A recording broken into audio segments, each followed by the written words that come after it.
Bismillahirrahmanirrahim. Assalamualaikum warahmatullahi wabarakatuh. Alhamdulillahilladzi hadana lihadza wa ma kunna linahtadiya laula an hadana Allah. Rabbi shrah li sadri wa yassir li amri wahlul 'uqdatam min lisani yafqahu qawli.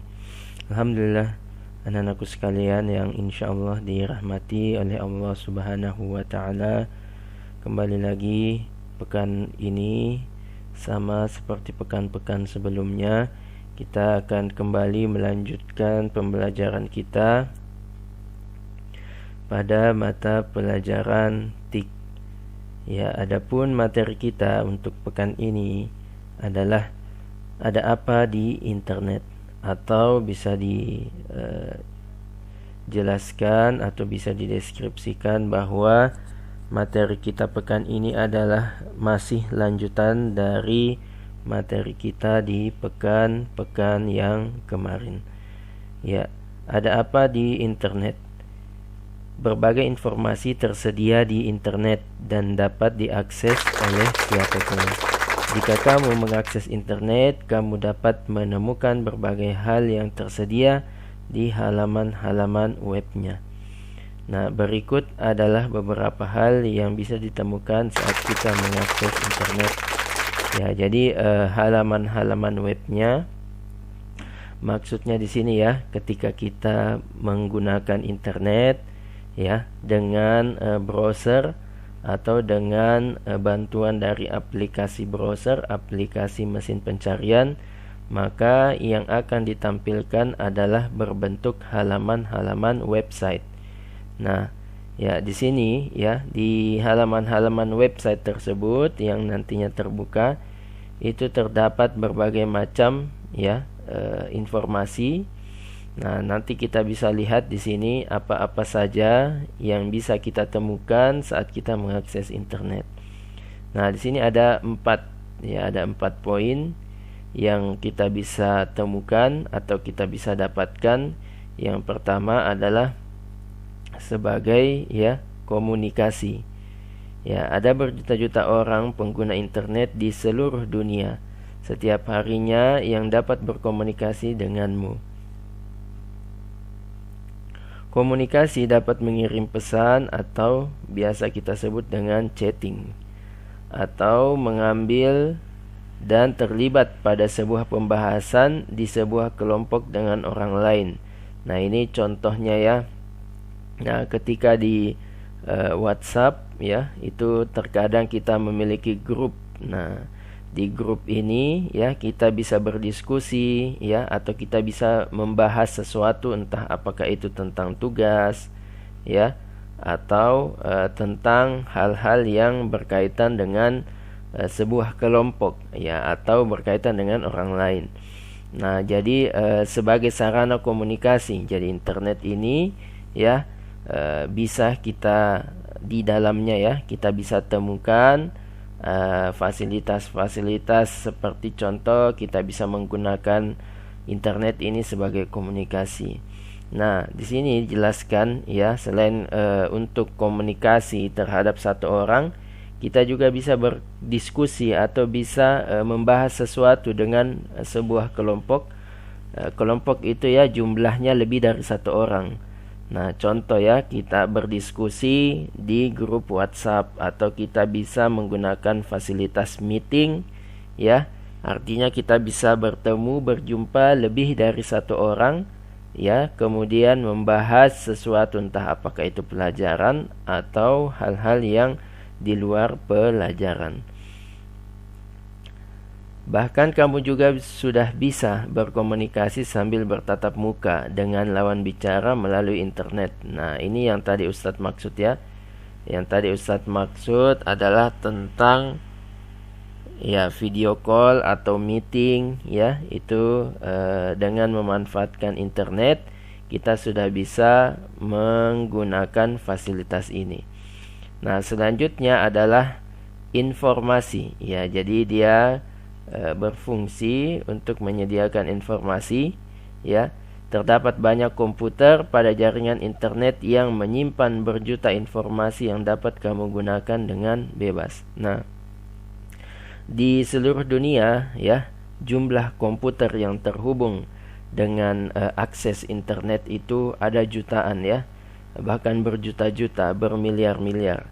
Ya, ini ya tentu dengan keadaan tersebut, dengan keadaan bahwasanya ada banyak sekali komputer yang terhubung di seluruh belahan dunia ya dengan internet atau dengan akses internet, maka tentu akan ada juga ya jutaan bahkan miliaran informasi yang kemudian di-upload atau diunggah.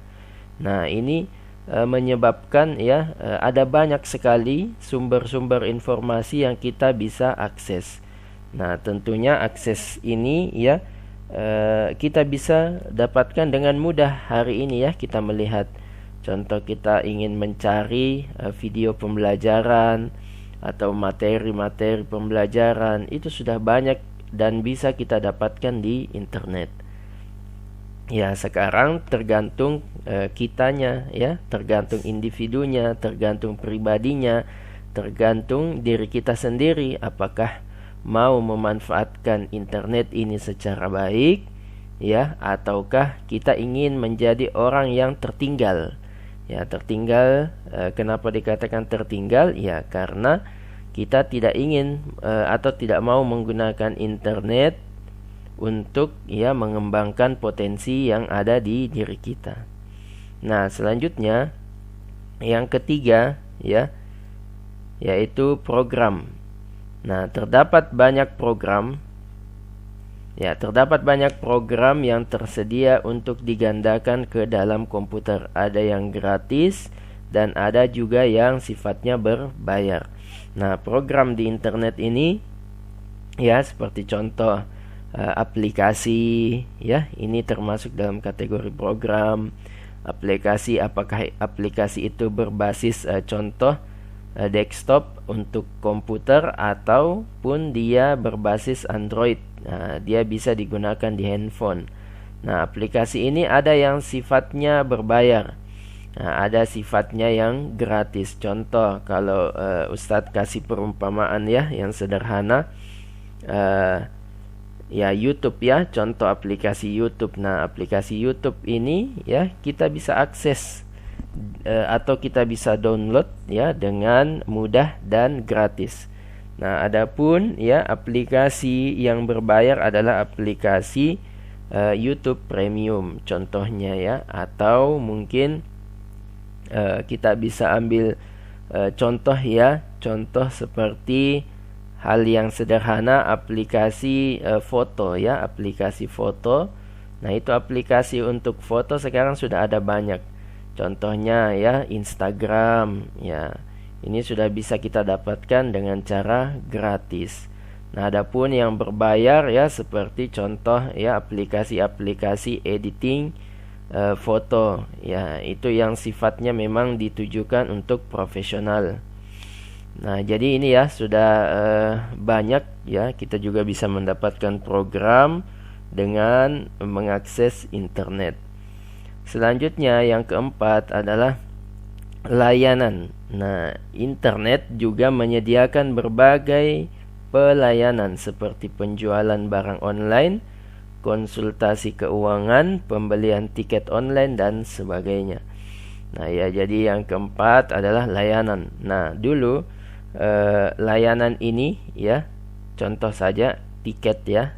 Tiket ini atau barang ya, ketika kita ingin membeli sebuah barang di zaman-zaman dulu itu tidak bisa kita dapatkan atau sulit kita untuk mencarinya. Harus mendatangi sebuah toko lantas bisa mendapatkan barang tersebut.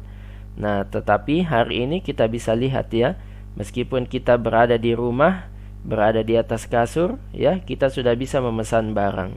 Begitu juga dengan tiket atau pembelian tiket online.